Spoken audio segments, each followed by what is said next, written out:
Hello, my friends. How are you? Happy Friday. I'm so excited to be here with you.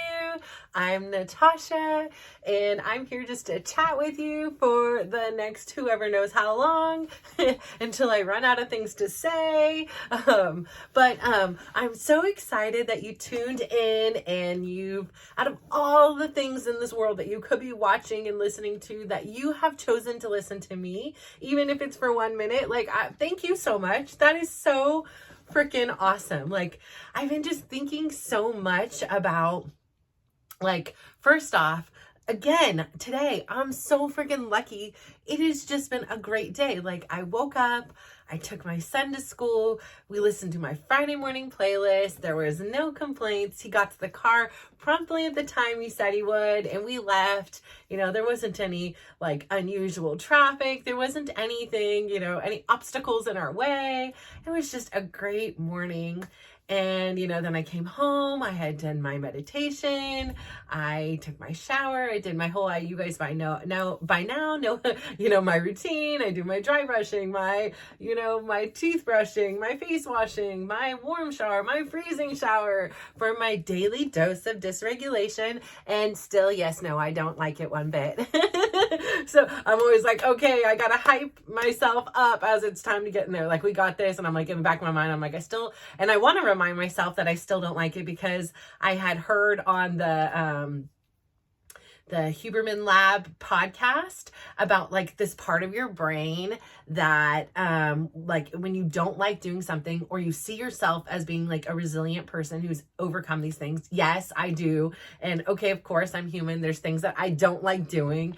But when you do those things, there's a part of your brain that glows and grows or something like that. I don't know all the full details. I'm not a full on scientist, but it was enough to be okay, noted. I'm going to continue to always dislike these showers, and genuinely, because they were saying okay, if you do cold plunging, but then all of a sudden now you like cold plunging, that part of your brain doesn't glow and grow or whatever it is. So I could be quoting it wrong or whatever, but it was something good. At least my interpretation of it was. So I'm going to forever, hopefully, continue to dislike these cold showers. So far it's been, how many ever days, and definitely, am not a fan of it, going in. But the minute it hits me and I'm in that process of re-regulating myself, putting myself in different scenarios, even what I'll do sometimes is I'll think back to a recent event, say it's something with Chris, and I found myself dysregulated. And so I'll kind of mentally go back there, and I'll kind of connect yes, the feeling is different. I'm not, walking into a room with Chris when he's angry is not the feeling of having freezing cold water on your body. It's very different, but it's very similar on the inside, the reaction, my rapid breathing, the rapid heart rate, the angst, the I don't want to be here, the fight or flight kind of things. And I don't want to be here, but then I also put up a fight. So it's just and sometimes I just freeze. So it's a combination of all these things. And so when I start practicing that, and then connecting it in the shower to real life things, or perhaps something that will happen to me down the road. If I am, somebody cuts me off in the car and I get frustrated, and, I will kind of almost run these scenarios while I'm in this really uncomfortable state to kind of in a way, it seems train my brain. So when I am faced with these things, because I'm sitting here with you and I can tell you how I would like to respond. And, when I'm feeling dysregulated, I'm going to clearly communicate that I'm feeling dysregulated, and I'm going to excuse myself and calm down and listen to some music, or go for a walk, or do some meditation, and that's so easy to say and have a plan for. But sometimes executing it when your right hand is get in their face, yell, scream, curse, throw a temper tantrum, whatever it is, your coping mechanism, and cry, so many different things that you can respond with. So now, for me, participating consciously, choosing to torture myself with these daily dysregulations in the shower, I'm getting a daily because, you know, I'm not dysregulated every day. Not every day is it strife with Chris, or every day somebody is cutting me off in the car. But when it does, it, you know, it is something, it knocks me off my balance, right? And then I'm only left with like my default settings, and then I'll look back after and I'm like, this does not align with who I am. These are not the choices I'm making. And I understand that this is what's gotten me this far, and how I learned how to behave based on maybe my parents, or, you know, other people, or just my own self and trial and error. And I'm choosing to be different because I don't want to act one way and do something and then feel remorseful and guilty and have to apologize. And let's just cut it. Let's just cut it. Like, I know I'm a human, and I'm going to make mistakes and do all kinds of things wrong. And that's cool, because I'm going to learn from them, or, you know, maybe somebody else will learn from it. That's cool. So I'm okay with the mistake. But, you know, when I start to get frustrated, it's like when you keep making the same mistake again and again and again, and you're not learning the lesson. I'm like, okay, come on. There's a lot of other lessons. Let's get past this one. Let's let this one go. Okay. So it has been really, really, really, I cannot explain. I never would have known. It was just something that I was like, I hear a lot of people talk about cold showers. I'll give it a try. I had no idea any of the side effects that it would bring to my own life. And that I've like, again, I always, you know, feel like my uncle had taught me this theory of like synchronicity. It's like synchronicity at work. Like all of a sudden now I'm hearing all kinds of different podcasts or YouTubes or audiobooks reference cold plunging or cold shower. You know, I cold shower is a very moderate, very mild thing. I know people do some extreme things. I am all about ease, free, and accessible. If I have to get in my car or go walk down to the pool, or go purchase a special cold plunge thing and then get in a robe and get outside, I'm just not there yet. I you know, perhaps will integrate that into my life later. There are just so many things occupying my time, money, and energy that it needs to be super, super simple and super accessible. That's why my lifestyle choices with, you know, intermittent fasting, there is no plan. There is no, you know, I mean, there is a plan as in what time can I eat and what time can I not. That's it. That's the only rule. And I choose. And nobody's like, you can only eat at 7 to 5, you know, 7 to 1 a.m., you know, whatever it is. There are no rules. You make the rules. And that's the beautiful thing about it. You look at your schedule and say, hey, I go to bed at 8 o'clock. So you finishing eating at 9 o'clock like I do wouldn't work. It's silly. You know, like it's not necessary. And again, it's an evolution. So like now where I'm at, because I'm all about optimizing and using my time wisely, like I choose to usually just eat once or twice a day. And that's really efficient for me because I eat a very large meal. What's, you know, is the equivalent to 2, maybe 3 meals of somebody else.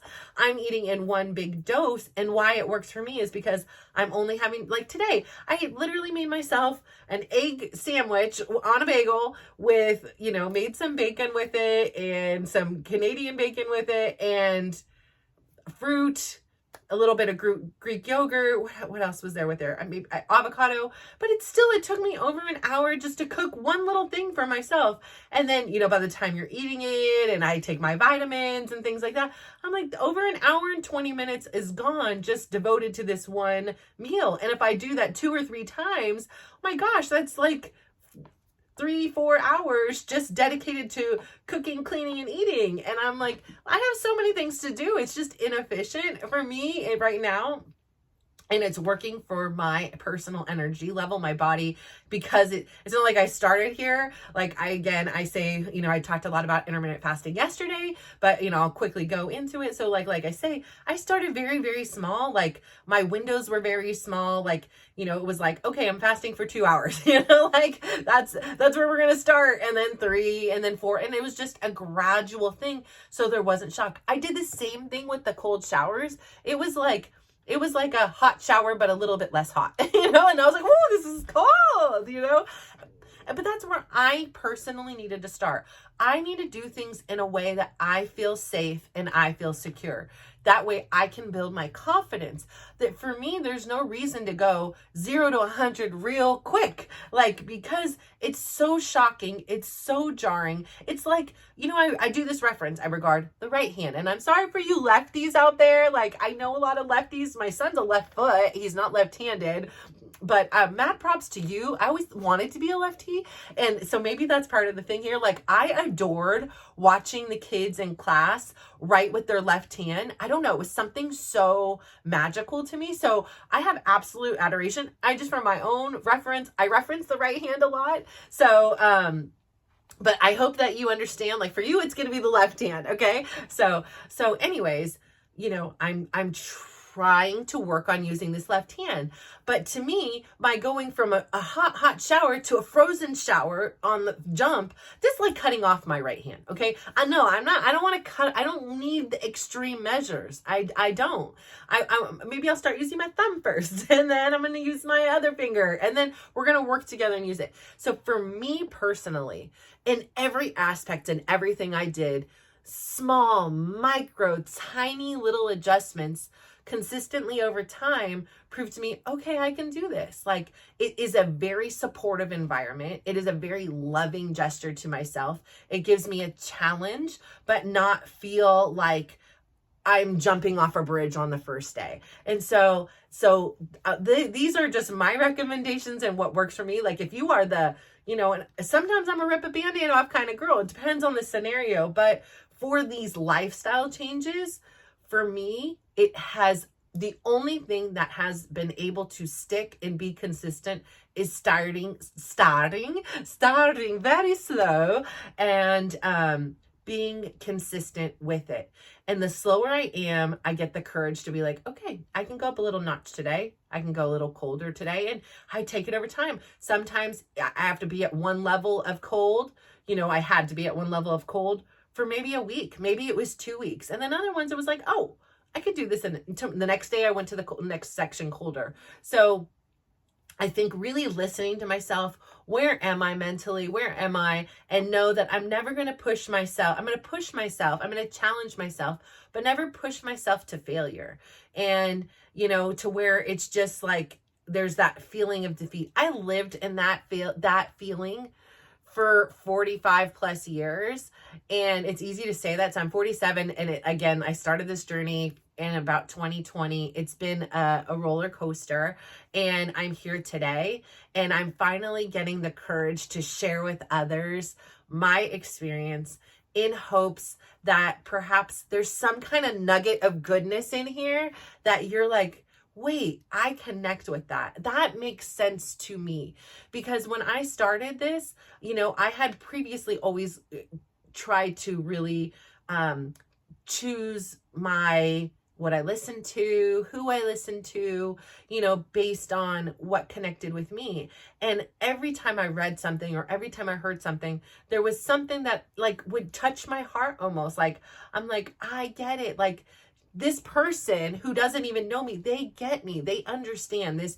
I don't have necessarily words to put to what I feel inside sometimes, especially then, because I was so unfamiliar with who I was or what I wanted. And I was just a good girl who did everything everybody wanted. I was a surrogate mom for a lot of people, including my parents at different parts of their lives and my life, and siblings and cousins. And, that puts a lot of pressure on you. You become, obviously then of course your own children and your spouse, so it puts this pressure. And it was like, it almost gave me like a inhuman kind of bar, because I carried myself very stoically. I never shared the things. Like, everything was in secrecy. It was like I buried the bodies, and I didn't say anything was going on. Nothing, happened. Everything was fine. Everything was good. And so everyone believed why wouldn't they believe what I was saying? That everything was fine and everything was good, and I didn't complain, and I was there to save the day and help them when they needed help. And I never needed any help. I never asked for it. And so there was very little margin of error for me in, I think, a lot of people's eyes. And I am now relinquishing that. I'm like, here you guys go. I'm surrendering. Here's my white flag. I'm going to let you guys know that I didn't have the courage to be honest with you. And I didn't have the courage to be honest with myself because I feared abandonment, hurting you, hurting myself, all kinds of things.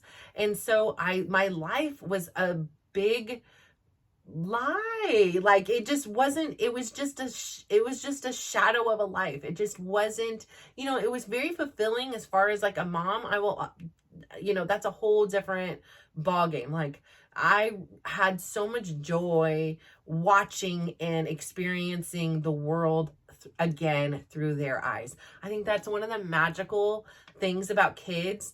And I really miss about my sister's daughter because her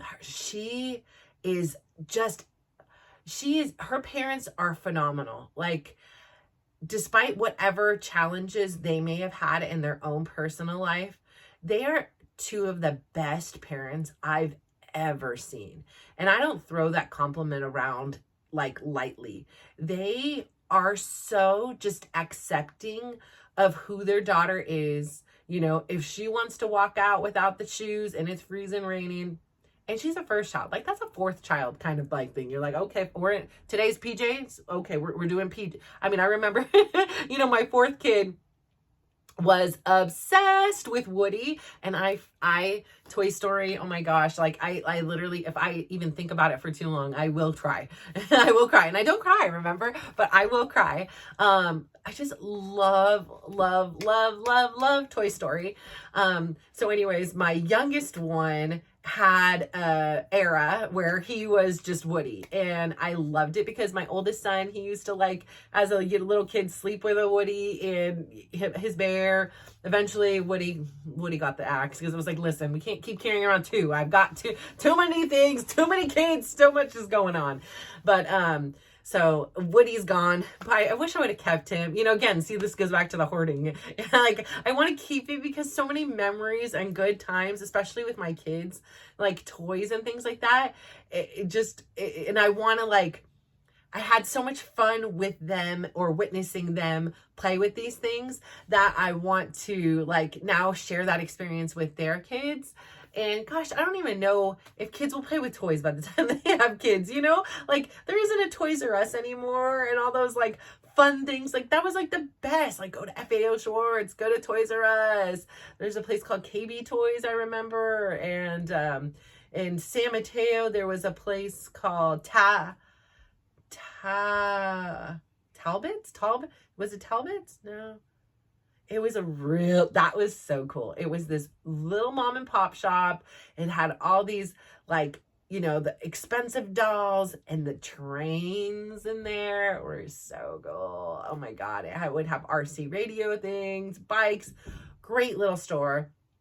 Again, love those mom and pop shops, right? It was just magical going in there. And, my dad would be like, okay, you can pick something, and just, your eyes are so big and you just want it all. And then, I'd be really selective, and I was always very cautious. And so, I'd be looking, and I would be so slow. Like my brother would know. He would go in, he'd pick it up, he'd have his RC car. My dad and him would be like all hyped up, and, this one is, oh, look at the controller on this one. Oh, what about this one? Oh, this color, they would be all hyped up. And there I was, like, looking at, like, which doll did I want, and was this arm posable or not, and then looking at the price and being like, I don't want my dad to spend that much money, so I'm not gonna get that one. What about this one? And finding one that had brown hair. They didn't have a lot that were brunettes when I was young. It was always blonde hair, blue-eyed dolls. So if there was a brunette with green eyes, it was like, sold, you're coming home with me, you're mine. Like, yeah, unless it was too expensive, and then I'd be like sad and then go pick, like, a different one, and then be at home and be like, I should have just picked the other one. It wasn't like he gave me a budget or anything, but just naturally I was always apparently very frugal and cautious about money. So I, even then, when it wasn't even my money to save, I was still saving somebody's money. So anyways, I think that's one of the things I miss the most right now, because my sister and I are not talking, and I so miss my sister first and foremost. Like, I found out through Facebook because I happened to be still friends with her dad, even though it's my mom's ex-husband. But like, he was this really big part of my life too. It was never like somebody I called stepdad or something, or dad or anything. Like, I never lived with him, or I don't even think we've ever been on a vacation together to where we stayed in the same hotel or, you know, someplace or anything. No. Actually, one time we did go on vacation. We went camping, and we were in tents, and it was hell. It was so hot. Chris hates like camping and dirt and bugs, and oh my gosh, it was so bad, but it was funny. I was like, I grew up camping, so I was like, this is so normal. Like, you know, Brad was there, he was having a good time, so he was a baby, so it was a good time. But my sister was there. But, you know, so we had like, there was a part of our history that was shared. And so like, I still wish him very well. Like, he, you know, he's still my sister's dad, and he's very good to my sister now, you know, like as a kid, obviously everybody has their own things. Like, my mom did the, you know, primary stuff, but he was still always very supportive too. Like, always at her softball things. And, you know, he was always very like braggy about her accomplishments, and you know, he's a salesman, so you know, he always would like, oh, my daughter this, and you know, he'd get so excited. So who can't adore that? A dad excited about his daughter? I mean, come on, like, that's just beautiful. So anyways, but what I really miss is I'm missing out on this like big part of their daughter's life. And you know, like, one of the coolest things about that relationship with my niece was that, you know, I'm not sorry. I'm not her grandma. Sadly, her mother-in-law, my sister's mother-in-law, passed away from cancer before they were married, but she got the beauty of meeting my sister, and my sister lived with them for a little while.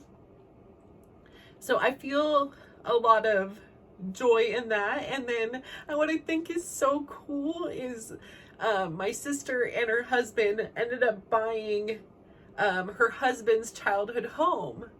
And like, in the home, like, they have this really big fireplace. And I just think it's so cool because like, the mom had picked where she wanted all the stones, and you could just feel her energy there. Like, there's just a part of her there too. And so it's like, you know, and from what I hear of her, I never got to meet her, but what I hear of her, she just would have been like a killer grandma. She was a teacher, and you know, there's something just magical about teachers and kids and things like that. You know, she would have just been like, I hear about these birthday parties she did for her. She had 2 sons, and and they're like super sporty boys. But she always had them in these, different, I'm sorry.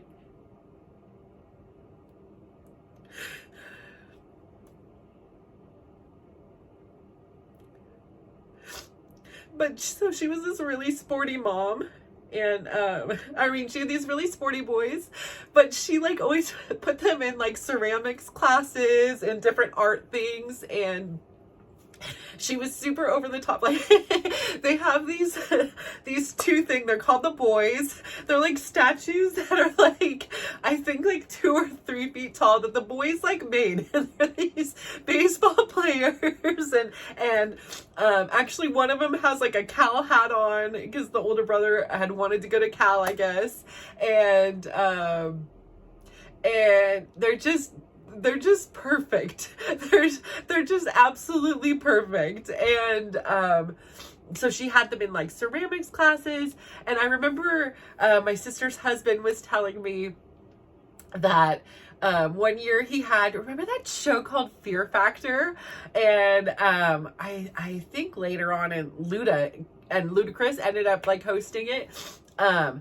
But they had like he had his birthday party, he said, and his mom went to the store, and they have this, big jacuzzi tub in the master bedroom, and the mom bought like hundreds of like goldfish and filled this tub with the goldfish. And one of the challenges was to go into this tub with the goldfish. And I'm just like, man, what a lady. Like, just what a lady. And so she would have been just everybody's the best, but she would have been a really hands-on, fun grandma. And she still is like, would be very young too, so it wasn't like kind of grandma. Like she seemed like a bundle of energy. And so my niece has her own grandmas. Like, she is still a part of her life. That is still her grandma. And then of course there's my mom, and who my sister and I share a mom. And my mom loves her grandkids. Like there is no doubt in my mind that she loves her grandkids. Like, probably, probably goes grandkids, dogs, kids in the rank. I know she loves us all the same, right? I'm gonna say that. She's obviously with her dogs the most, but she loves her grandkids. She's always texting and, reaching out and Snapchatting, whatever method that she'll get them to respond. She'll do it. She loves them. Like she prays, but, there's a couple states away, my mom just had surgery. There's always like kind of something that's going on. So, it's not that easy for my mom to be physically there on paper or whatever, like you could say, well, just go, like, I don't know, everybody can have their own thing. I don't live either one, my sister's life or her life to say or anything or to pass that judgment. But my mom is the clear and simple fact is my mom's in California and my sister is not. And so, that makes, locality makes a big difference on how involved you can be on a, basis. And when you're little, obviously you can't text with her or, you can't, I'm sure you could, it's just different, right? You can FaceTime, you can do different things and make it work, I'm sure. And maybe they do. I'm not involved in that kind of part of their relationship. But I had this really cool role because my sister and I are only 16 years apart. And my dad and I are 16 years apart. My mom and I are 17 years apart. And so my sister is not my daughter, and by any means. But there were parts of my life where I played a motherly kind of role in her life. She had lived with us for, I think it was 3 years. And during that time, it was just a really, I had such a great time getting to know her on a day-to-day basis because she, when she was little, I'd babysit her, I'd go over, I adored her from the moment she was born. I was there in the hospital when she was born. I loved her from the moment, I knew my mom was pregnant with her, just so much. So, I remember I went to high school down the street from where they lived, and I'd come up all the time, and I just loved holding her and playing with her. And then, as she got older, spending time with her and doing different things and coming to visit. And, even though there were many years between us, it was still really important for me to have this relationship with her and to have forgiveness for my mom. In order to have this relationship with my sister, it was super, super important to me. And so even as I later have had a kid, I think my sister and my son are only 8 years apart. And so they're as close as Tyler and Brad are. So it's pretty interesting. And she adored my son. She adored Bradley, would sneak and hold him. And, she was there for a lot of those things. So I can only imagine what her poor little brain, and my mom is not one of those people that's okay, let's talk about it after. It was kind of everything was don't tell her, don't tell, my sister, very protective, like anything, you better not tell her about this, better don't tell her. Like it was a very, and I know it was coming from a great place, like to be protective and not wanting to hurt her. My sister is a very, like as a child, very good girl, very good, just very quiet, just kept to herself, would watch her little shows, just didn't cause any trouble. She was just such a good girl, and her parents were wild as heck, like wild. You know, it was like, how did this calm good girl come from you two wild things? Like, you know, like they were so, I guess there was just no room for her to like be wild because they were so crazy. But they both adored her, like so much so, like they, you know, that was their life. There was like pictures of Gina everywhere and all, you know, in their garage, in the cars, and, you know, they had a crazy life too. So my sister didn't have it easy by any means. But, you know, she turned out like fabulous, and, you know, like I said, she ended up going off to college, didn't like it. And then, you know, she came to visit one day and she was like, yeah, I'm not going back there. And I'm like, well, where are you staying? And she was like, I'm just going kind of from couch to couch. I'm like, what? I'm like, no. You're going to move in here. She was like, started crying. She's like, I can. I'm like, of course. Like, oh my gosh, please. Like, that's not even a question. And I remember her when the first time she sat at our table, because like I say, like you have 6 people at minimum at a table, and we are all pretty talkative, and we all, like, a lot of us wear our emotions on our sleeves. So there's not like, oh, we're just pretending to be happy today, you know, like beyond me, like for a long time. But these were like my inner crew, and I was like, listen, I'm the mom here, like get it together. What's going on, you know, like, but then there was also like, you know, like your best, and there was like pass the food and all this. So I remember her sitting at the table the first time, and she was like teary-eyed. I'm like, are you okay? Like, what's the matter? She's like, no, this is like my first like big like family dinner, you know, besides like the holidays and stuff like that. Like this is like my first big like family dinner kind of thing, because, you know, she was saying she often ate alone, she'd eat in her room or at the table alone, and then, you know, they would eat later or something like that. So it was just like, oh my gosh, you know, it's like you have no idea, even though you think, you know, you just assume like, oh, all 3 of them are sitting down to dinner every night, or, you know, and then you have all these assumptions and you're like, oh wow, this is so wrong. And so for her to have that and be just wrapped in so much of our love was so great. I so appreciated like having just that opportunity, because I don't think I would have ever had the chance to get to know her so deeply, or to know these stories that, again, were just never talked about, had it not been for the experience where she lived here. So I will always be very grateful for that. She was an amazing, like older sister to my kids too. Like she was so good to them. Like, you know, she would take them to the park or pick them up from school every once in a while, or take them to a game. I'd be like, I'm so sorry, there's too many of us. And she's like, no problem. She helped my daughter get into cheer, and she started, like, she was her cheer coach for I think it was 1 or 2 seasons. And you know, she would do all kinds of fun things and make bows, and she's very artistic.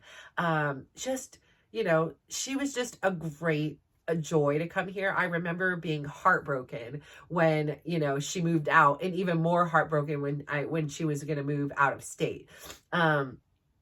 Because it was like a little piece of my heart. And so she isn't my daughter, but there's a piece of her that like loves her like a daughter. And I'm very like, I adore her so much. And so, you know, unfortunately, when she got pregnant, it was the whole COVID thing. And so we obviously were not, like, I wasn't able to be there for a baby shower. I wasn't able to be there when my niece was born. I wasn't able to be a part of those things. And so, you know, that was really challenging, I can imagine, for her. And it wasn't even an easy, just normal pregnancy for her either. And so I only can sympathize with how challenging that must have been for her to really kind of be alone in that situation. And, you know, they came out of it well. Like I say, like, I don't just hand out that kind of a compliment freely. They both are absolutely amazing parents. Like, their daughter is amazing, and they are, and that is thanks to them like having, like, I don't know if it's their generation or their own wisdom, I don't know, but they're just naturally amazing parents. It's so fun to watch.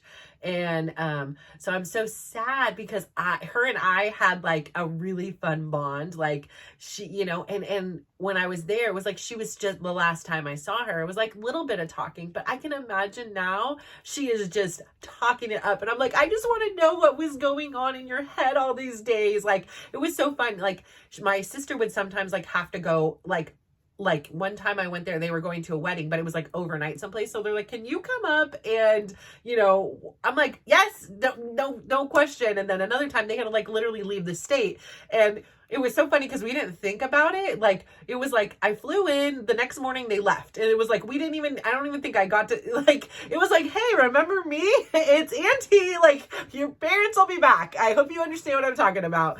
But her and I figured it out. Like, she's so smart. Like, she literally would be like, walked into the park. She knew how to get to the darn park. I was like, oh my God. I was like, do I remember? And she's like, like, she just knew, like, do. Like, so stinking cute and so stinking smart. Then I had the big pressure of like doing her hair for picture day. I'm like, oh my gosh, picture day. So I did it, but then I guess they ended up like, that day had like put them in a different room, and it was all these different people, so she was not having it. So her picture day looked like a mugshot, and the hair didn't look like the way I did the hair anymore. It got all messed up, and oh my gosh, it was too much pressure. But we had a great time. Like, I would sit there. There's a burger place, and she loves the strawberry milkshake. I'm like, you're with Auntie, you're getting that strawberry milkshake. Like, you want 2 popsicles? Okay. Like, she'd like walk over to the thing and be like, she'd tell me, I'm like, okay, ice. And she's like, no. Okay. Like, you can't blame an aunt for trying. I'm like, all right, we're getting the popsicle. Fine.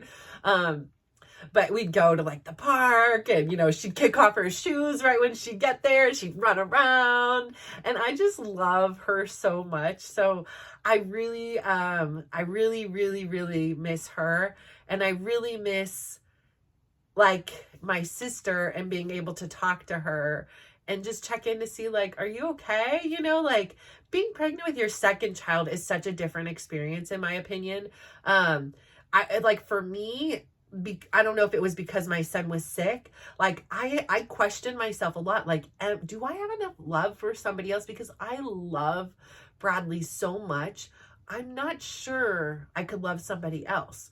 I'm not sure I'm going to be a good mom to 2 people. Like, I don't know if I can share. And then if I can't share this like amount of love, like, who will get less? Like, if he needs me and she needs me at the same time, who wins, who loses? Like, or we're just quickly assessing, like, what is the need level? Are you crying because it's a commercial, or are you crying because you're hungry? Are you crying because you hurt yourself? So it's like constantly assessing, and then going to, like, quickly assessing and being like, okay, I'm picking and choosing. And yeah, most time, 2 people aren't melting down. Believe me, I've had 4 meltdown, and then I was like, you know what? If you can't beat them, join them. I'm going to just sit here and cry now too, guys. And they're like, then they stop. They're like, what are you doing? You're the mom. Get it together. Come on. We need you here. I'm like, I'm gonna lay here. And I would sit there and like fake cry, like, do this big dramatic cry, and they'd all stop and look. I'm like, listen, 2 hands, 1 of me. Y'all can't cry at the same time. I draw. Nope. No, that's rule number 1. One of you get a pick. You all figured out who it is. You can take turns, but not at the same time. I'm not sitting here and picking and choosing. You all start crying, I'm crying with you, okay? And then you guys come take care of mama. But good days when they're young. So, and prior to her getting pregnant, she was like, if we do decide to have another one, would you be willing to come out and spend time? I'm like, are you kidding? I'll spend a month here. Like, yes and yes, like, absolutely, whatever I could do to help somebody, because I understand you're sleep deprived. You have another child that you still don't want to like quickly like again, I like to do things slow. I don't want to just rip off that Band-Aid. So, that first child, you want to still give them all this love and attention, and make them understand that you still love them. And, it's hard. And I know the second one's usually sleeping a lot at this point too. So you're able to kind of juggle the two, but it's a lot of, what ifs, and you want to get it right for both of them. And, it's a lot of planning and strategizing and, assessing your own thing. Like I said, I didn't understand postpartum depression. I didn't really understand this term. At this point, I was no longer reading magazines and books. I didn't have time for that. And perhaps it would have came up in something, but I just never did. To know until, like I said, I think it was my last child. I went into his well child visit, as a baby, and they gave me a questionnaire, and I said, "What is this? I've never filled this out before." And they're like, "Oh, we just do this for it's a new thing. It's for the moms, just to, check in with your mental health." And I was like, "Oh, okay. I never did this before."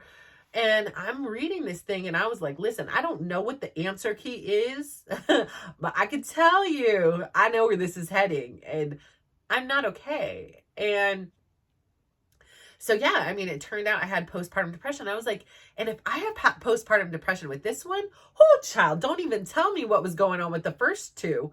The third one, he was a different baby, and I was a different me. The other two were in school a lot of the time. So it was almost like having, like, for when they were little, it was like having two sets of kids in one household.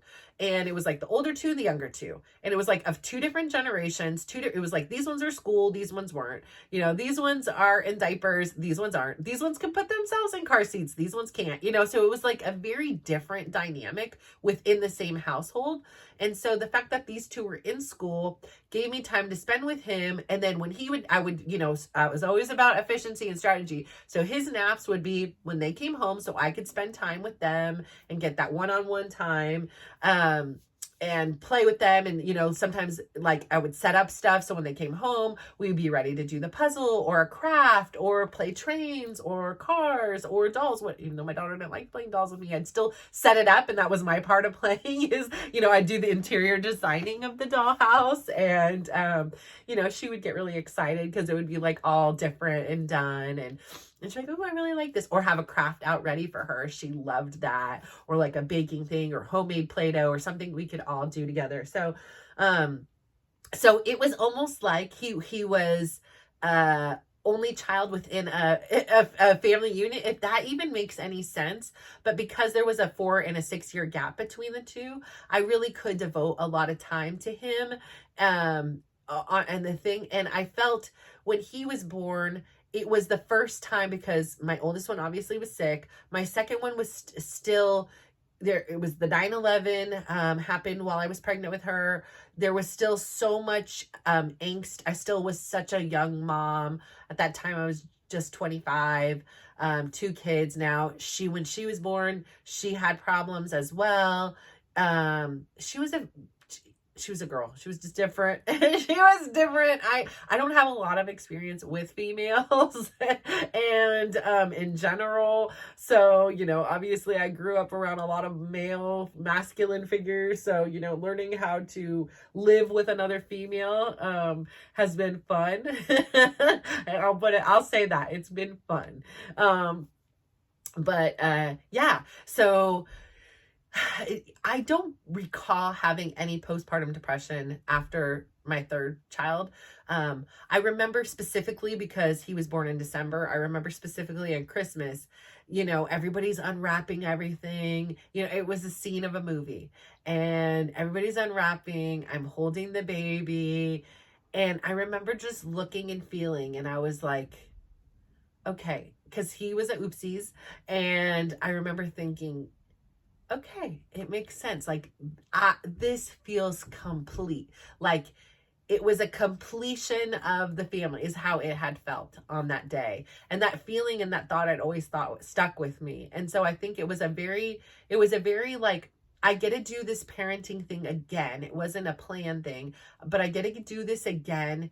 and a very calm and in the way and at the age that I wanted to start to have kids. I want, that was, it was like the Goldilocks era. And it was so funny because that child in particular, it was like my first one was too small. He was a preemie. Come on. He got down to 2 pounds, 3 ounces. So, this one's too small. My daughter was always off the charts on everything else. So this one's too tall, and this kid was literally 50% on the 50th percentile on everything. It was just like, born on the due date, just you couldn't get more, perfect. So it was like, he was like my Goldilocks. He was just like, oh, I got this one right. And so it was like, I had this comfort of knowing I had already raised a boy, they were raised at the age of 6 and 4, but I had already, had done this experience. I've had a boy, I've had a girl, I know a lot. And he is just a very easygoing person in general.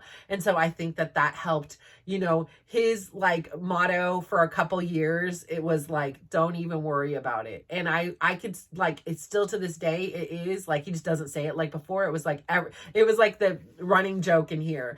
And like, if anything, if I'd start to get all angst and hyped up, I was like, I had to be like, ask myself, like, what would Dylan do? And then I would like joke to myself, like, don't even worry about it. And so like, that's how he was just like, don't even worry about it. I'm in my diaper for too long. Don't even worry about it. Like, you haven't fed me in 3 hours. Don't even worry about it. Like, he was just so cool. And he adored the stinking heck out of me. Like, I would walk in the room and that kid would just beam. He was like, like the best thing just walked in the room. Like, have you seen this thing? That is my mom, He adored me. And like, Chris would walk in, he would frown, cry. Chris, like, this kid just hates me. And I was like, straight up, I can't even argue it. Like, I'd be like, can you hold him? He's like, no, I can't. He will just sit here and cry. He only likes you. And I was like, okay, fine. So, he just adored me and it made it easy. Like, he was just, so I don't recall having postpartum depression, but I know I had it. I know I had it after the 4th kid. I was overwhelmed, overworked. I thought just adding one more would be okay. And then there was this super crazy colicky baby that was so sick and crying. And I just got everything wrong until finally the day I figured out, like, I just needed to give him tickles. And that was it, but it was lactation consultants, it was doctor's appointments, it was medicines, it was gripe water. It was like, give me whatever you think on the playground. Like, what have you done? Like, are you, like, I have done this so many times between my cousins and my brother and my own kids and my sister. What am I doing wrong? I have never seen somebody or something cry this much. Like, I don't understand. He is sleeping straight up. Like, I can't, I don't know what else to do. So, like I said, I figured it out eventually. I just needed to get quiet, in silence, all those things, and just give him some tickles, and he was a happy creature. So, you figure it out eventually, but I know, I was like, completely depleted at that time. I had given everything and I was exhausted and still working and still trying to manage getting everybody to everything. Chris wasn't like super helpful with all the like school logistical, all those kind of things. Just wasn't his powerhouse. Didn't, I was doing it. He thought that was fine, then the cooking, cleaning, the shopping, everything. So it was just a lot of responsibility on me. And, I wanted to get life right for them too. I had these fantasies about what all the other moms were doing with their kids when I was home alone. And I had to live up to those fantasies. That was my, idolization, those, and, the TV shows I'd watch, like I said, the Growing Pains, the Huxtables, the Family Ties. I'm trying to think what other shows, all those, the way the moms were in those shows, that was how everybody's mom was except for mine. And so, I made this person up in my mind that cannot exist, but this was my standard. This was the bare minimum of how I was supposed to behave as a mom. And of course, I don't do the minimums. Like, I got to go above and beyond that.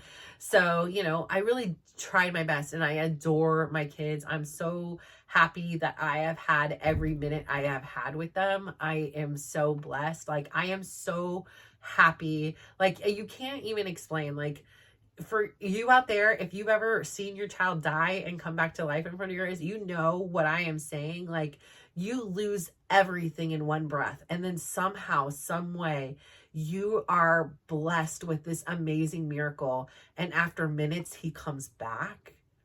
What?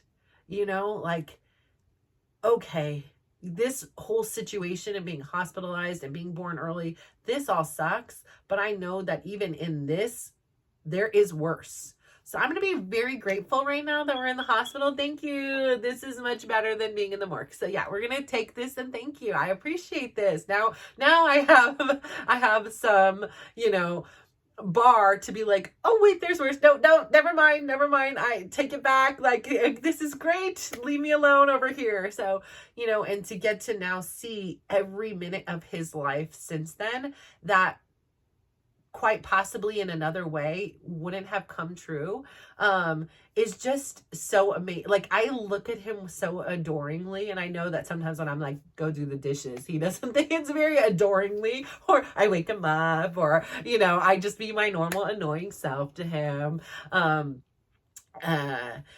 I know he probably doesn't realize how much I adore him and how much I believe in him and see in him. Like, I remember people would stop me all the time, and I didn't have this with my other kids or any other kids ever, but people would stop me all the time and be like, this kid is going to do something. Like, I love his smile. He's always smiling. He's so alert, like, constantly. And I was just like enamored, because I was like, they have no idea what battle he's already fought, and he's like 6 months old. Like, you have, like, to just sense his energy and his vibe was so cool to me. Like, it was absolutely inspiring and motivational to me, that I was like, yes, like, this kid is something special.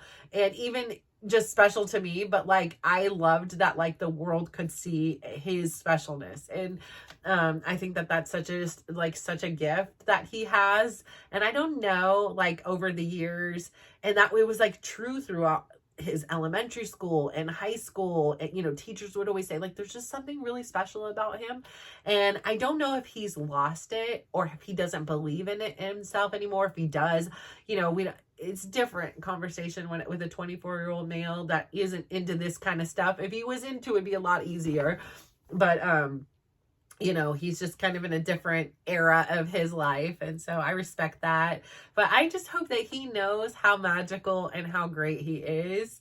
I hope that I wish I could take out my eyes and stick him in his, and just for one day, he could see everything I see in him.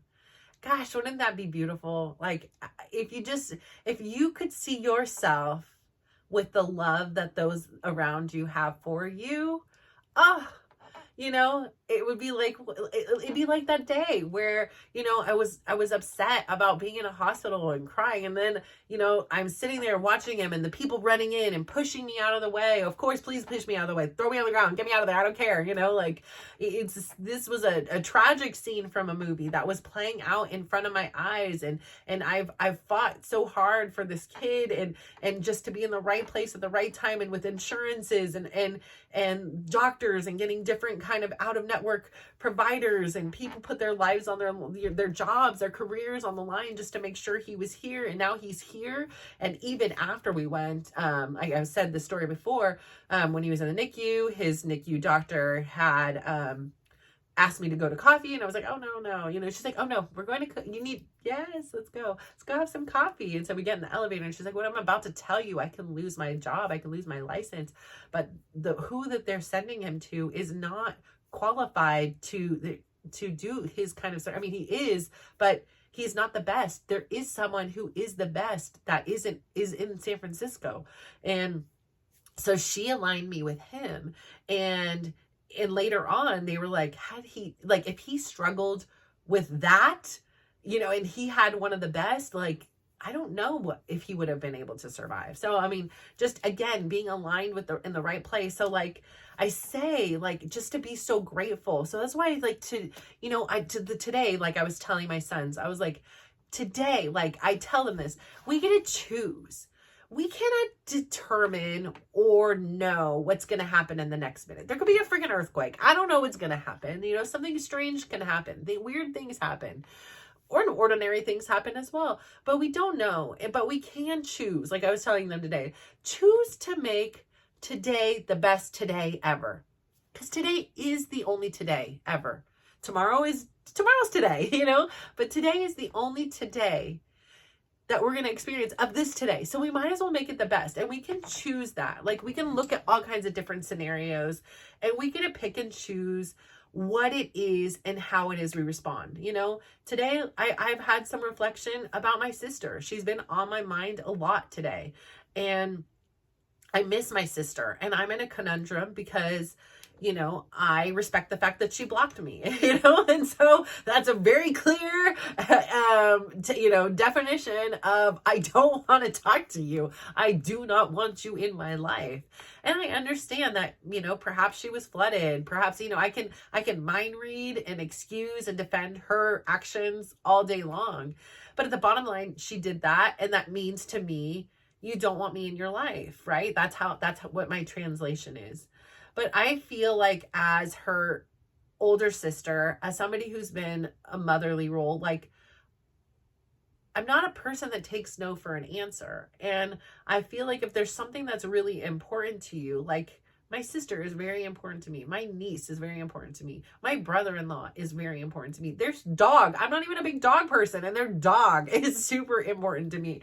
That I should at least, I want to try another method and reach out. Now that time has gone by and circumstances are different, perhaps something has changed, but perhaps it hasn't. So I don't want to be this person, because for so many years of my life, I was so afraid of being abandoned. I was so afraid of, somebody leaving me. I had this experience where my mom left, right? And so there wasn't a whole lot of communication about that.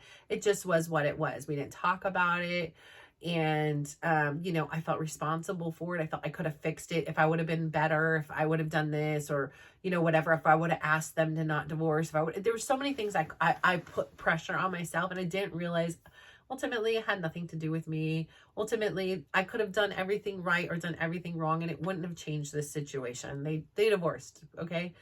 My mom left. This is what she felt was best at that time. And that's what she did. Okay. So, I carried on this fear of abandonment. And so like I say, I'm loyal to a fault. I will not leave anybody. People leave me. That's the way it goes. That's okay. I won't break up with somebody. I won't, these things, and that I just wait to be left. And because I don't want to put that pain of leaving somebody, because I know this pain. I know how hurtful it is.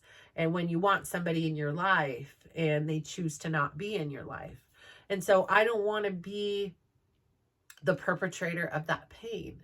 And so if I don't want to be in a scenario, I will take the pain, because I've known worse pains, and I've known pain. I have a very high pain tolerance. Anybody who knows me knows I have a very high pain tolerance. And so, I struggle with this thing, because for so many years I did whatever everybody wanted in order to keep them close.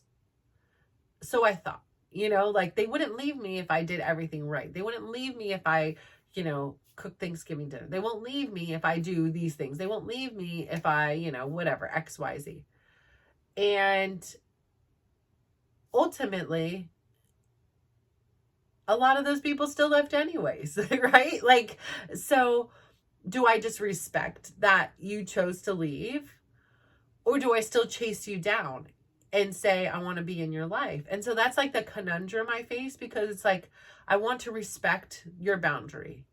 You no longer want me to be a part of your life. You no longer want me to be a part of your daughter's life or your husband's life or your dog's life.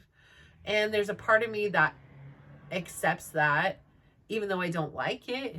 I would prefer it be different. I would prefer that, as we grow and as we change, that we have a conversation. And if you don't like something about me, we could talk about that. And that doesn't mean I have to change, but it means I can if I want to. And I think before it was like if somebody had voiced something about me or wanted something from me, it was like, okay, well, whatever it wants. It was a very desperate energy. It was like, I'll do whatever, just make this go away, make everything okay again. And now I'm, you know, again, I don't have any regrets about the decision I made, in which, you know, she ultimately did not agree with and is the reason why we don't talk. I don't have any regrets about it. I feel like I handled it well. Like I say, I go slow and low with a lot of things. And because I do that, like I feel when I do that, when I'm being spontaneous and I'm dysregulated and I say something or do something, those are the things I regret. But when I take things slow and I really think about what is it that is best for me, and that's a new thing for me. I never would ask that. It was just what was best for everybody else, what was best for the group, what was the best for the majority. And then that's the way I would go. You know, it was just like, that was the strategy. But now I ask myself, well, what is best for me in this situation? And I made my decision based upon what was best for me at that time with the information I had, with the situation I was experiencing with my son, with my personal mental state of feeling depressed, extremely depressed and sleep deprived. I felt like this was the best choice for me. And we were having financial problems at the time too. So just all around, it just seemed like the better thing to do. And like I said, ultimately I ended up going to the show anyways, and I had a blast. Like I will go again, you know. I mean, within reason of like spending money, I really did have a phenomenal time. So again, that part of it was mood point, but it still is a challenge. So I think what I have come to do is like, I want to do what I want to do, what feels right to me. And so that's been the place where I keep coming back to. And even in reference to like things with Chris and stuff like that, I'll come back to like, okay, let's take everybody out of the scenario and say, knowing your heart, knowing what you want to do for you, what feels right for Natasha? Like what feels right for you to do in this scenario? And for me, like what feels right is I want to send my niece a gift. I want to send my sister some sriracha because I was able to buy a bunch of sriracha and there's been a sriracha shortage and they like sriracha. And I'm not saying that she eats it pregnant, but I know her husband loves sriracha too. I just want to send them sriracha because it was this like kind of like thing. I want to send them some sriracha, okay? I want to send a gift to my unborn niece or nephew. And, you know, that is what I want to do. I want to send a card in the mail. And if she rips it up and doesn't read it, that's okay. Like, I just want to do what I want to do. If she takes the sriracha, throws it away, you know, squirts it all over a picture of me, like, and burns it, like, that's okay too. You know, if she throws the gift in the garbage, that's okay. That part doesn't matter. What matters is that I don't have any regret, or mostly regret or sadness that I didn't even try. So I think that with your guys' help and being able to talk this out, like what feels right for me is to get a card and send something and say, you know, nobody divulged. I found out from this and I love you and I'm still here. And if you ever want to open that door again and communicate with me, like I'm here. It is as if nothing was ever said. Like, because just like with my kids, like I tell them, you know, I've already forgiven you. And I hope that in your heart, there's a place that she's already forgiven me. I do. Because I love them and I love my sister and I love my kids and I'm a human and I make mistakes and I disappoint people and I choose things that they don't support or agree with, and that's okay. And that's like part of life. Like not everybody is going to love each other and support every decision we make. But at the end of the day, I think that it's so important to be able to still come back together and say, hey, yeah, I made a mistake. Like, I did something and I didn't see from your perspective at that time how it would have affected you. And had I known differently, I might have acted differently. But I was operating with what I knew, and I made my decision based on that. And so, I hope that she has forgiveness in her heart for me. Like, I've forgiven her and for the things that she said to me. And she may not think that she wants to like give me an apology. And it doesn't matter because I have no like ill will. I have no hurt for her. And I just really wish her and her family the best, because I know she's going to be an amazing mom to baby number 2. And I'm just hope that, there's a day and there's a way that I can be a part of that child's life too, and continue my relationship with my niece that I adore and I miss so much. And I'm like, it was like, you start thinking about things, and then like, of course today, right? Like, it's always like I was saying, like the synchronicity, like, of course I start like thinking about my sister, and I start thinking about my niece, and then I get this like flashback, and it was like, your times at the city they live in. And I'm like, of course, like it's not a Facebook, but it was like your phone. I don't know, it's your pictures.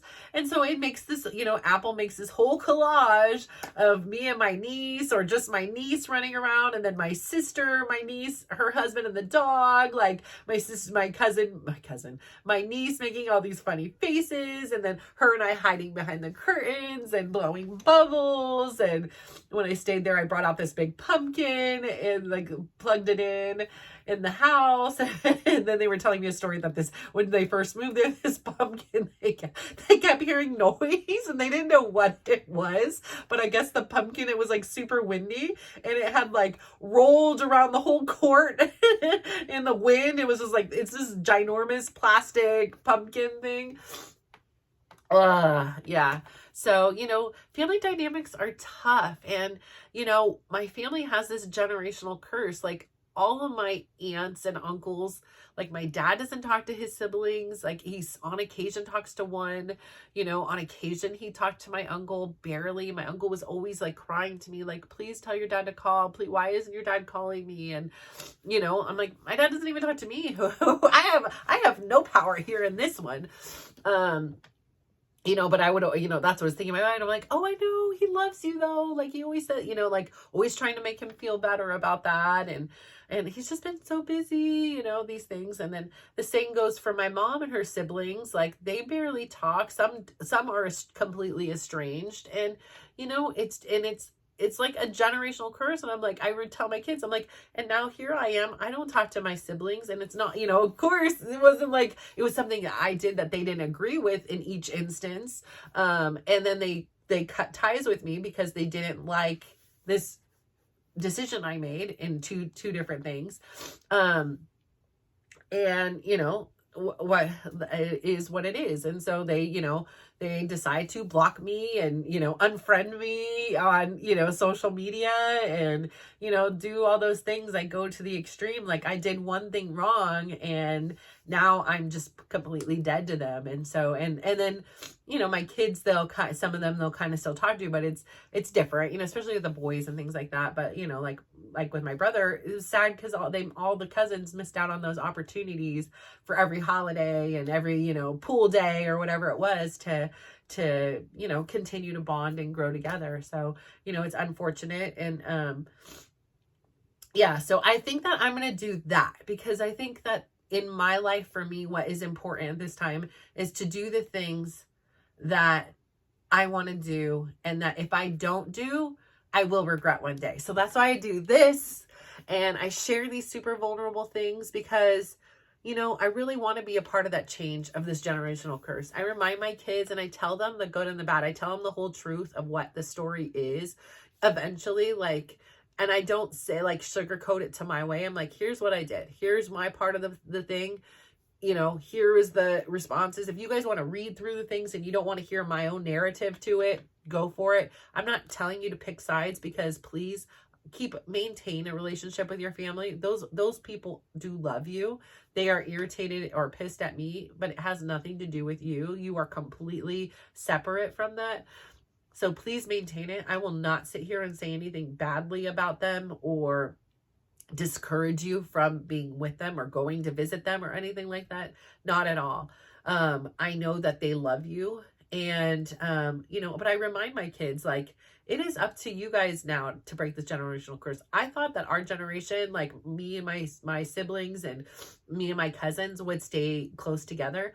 And in hindsight, we were also, all of us were products of this extremely dysfunctional grow up. And it wasn't our parents' fault. I'm not blaming them, because their parents, they did it better than their parents even. And like the ones above them, like, it's just been trauma. And it's getting better. I think that we, like, are all really good parents. I will say that, like, we have overcompensated in that. My brother is a great dad. He was always involved with his kids, coaching, like stay-at-home dad, like, plus helped with their business, like, amazing dad. My sister, amazing mom. I'm an amazing mom. Like, my cousin, as far as I knew, she was super anxious, but she had her kids' best interest at heart. Like, so I think even though we were all, and then my cousin, one of my other cousins, I blame, I don't really blame him, but I do blame, I guess the blame ultimately, it's like kind of like my dad's situation, where he ended up being with a different woman. And I think that woman had her own kids and her own stuff. And so he's not the greatest dad to his kids. I mean, he does still talk to them, but he doesn't see them very rarely ever in person. And thankfully, though, his ex-wife married somebody, and first they were boyfriend girlfriend. Anyways, they just recently married, and he really stepped up as like a second dad to them. Like, he's been amazing with them.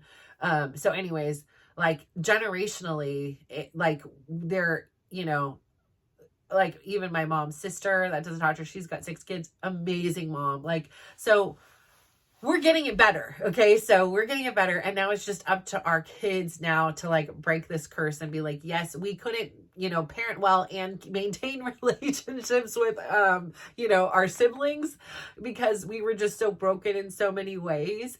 And I think a lot of us didn't have resources or, knowledge to go out of. We're just using our right hand, what we saw modeled for us, and all these things. So I think it's very complex, but I remind them that all the time, that it is their choice to maintain those relationships. It's really important. I've warned them, though, if I die, I will haunt them if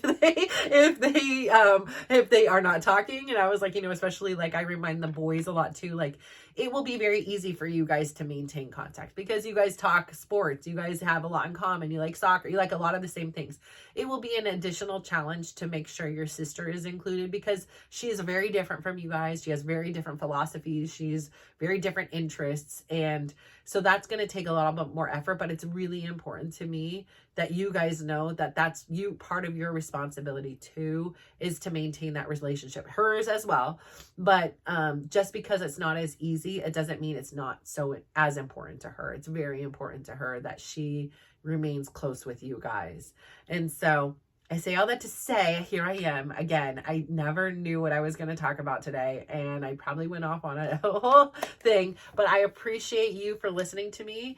If you've ever been estranged from your siblings and then have reunited, please share your advice and, what would you do in this situation? And, I'll keep you posted, and hopefully, I'll have great news to share. And I hope that there's forgiveness there. And if there's not, I also accept that. And I'm going to do what makes me feel good and what I can go to sleep with at night and say, at least I didn't have any regrets. At least I tried.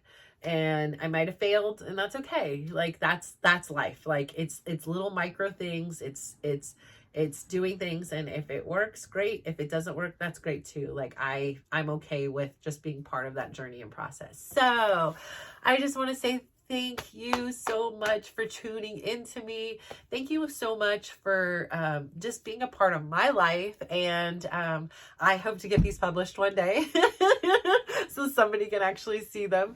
And thank you so much. Have a wonderful day, morning, evening, whatever it is. And go out there and just make today the best today you're ever going to have. So thank you so much. Bye.